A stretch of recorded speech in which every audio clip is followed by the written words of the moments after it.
is a lamp unto my feet, and a light unto my path. Thy word is a lamp unto my feet, and a light unto my path. First reading. A reading from the letter of St. Paul to the Romans, chapter 7, verses 18 to 25. Brothers and sisters, I know that God does not dwell in me, that he is in my flesh.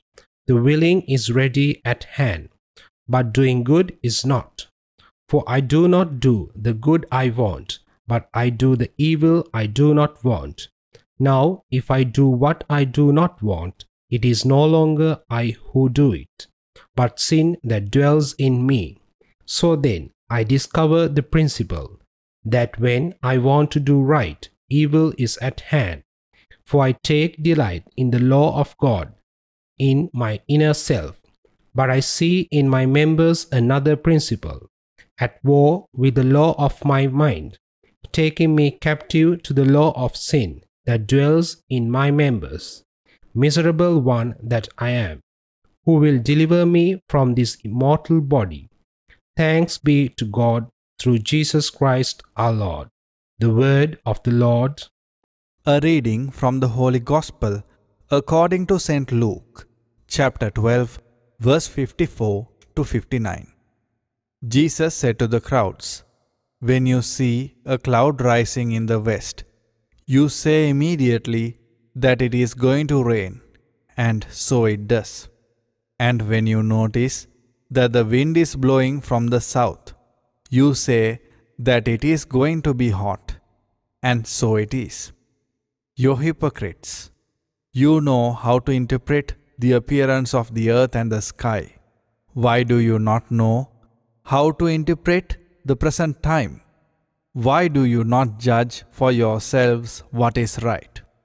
If you are to go with your opponent before a magistrate, make an effort to settle the matter on the way. Otherwise, your opponent will turn you over to the judge, and the judge hand you over to the constable, and the constable throw you into prison. I say to you, you will not be released until you have paid the last penny." The Gospel of the Lord. My dear friends in Jesus Christ, today we celebrate the feast of Saint Pope John Paul II. We have very beautiful memories of Saint Pope John Paul II, who visited Sri Lanka, who beatified Saint Joseph Vaz, and who gave tremendous leadership to our society. Jesus in the Gospel today speaks to us about the signs of the times and to understand the present times. My dear friends, I think Pope St. John Paul II was a great spiritual figure who understood the signs of the times and interpreted and changed the present times.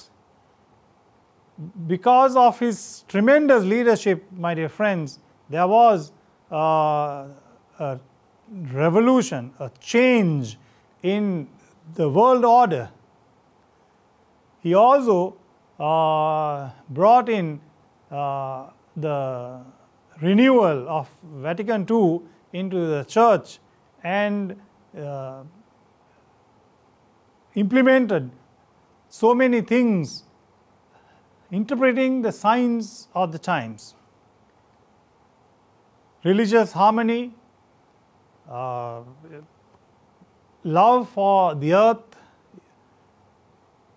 and also interpreting theology of the body, speaking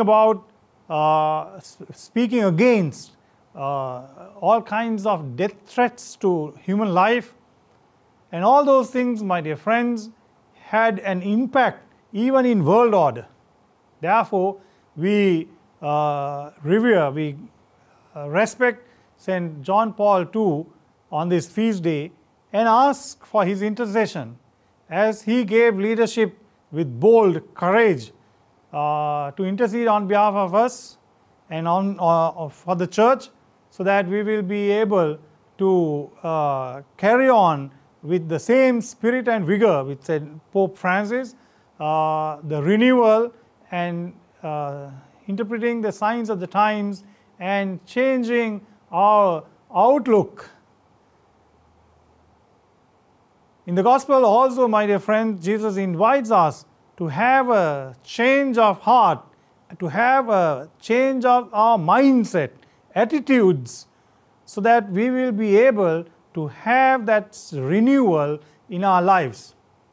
Not only complain and have all kinds of accusations towards others for the things that are happening around us, but rather we become changed, to renew ourselves so that we will be the agents of change in our society. Change will only happen if we individuals, one by one, change. Therefore, let us interpret the signs of the times, and as Jesus tells us, understand the present times and be ready for the times to come to be in communion with God in the kingdom of heaven.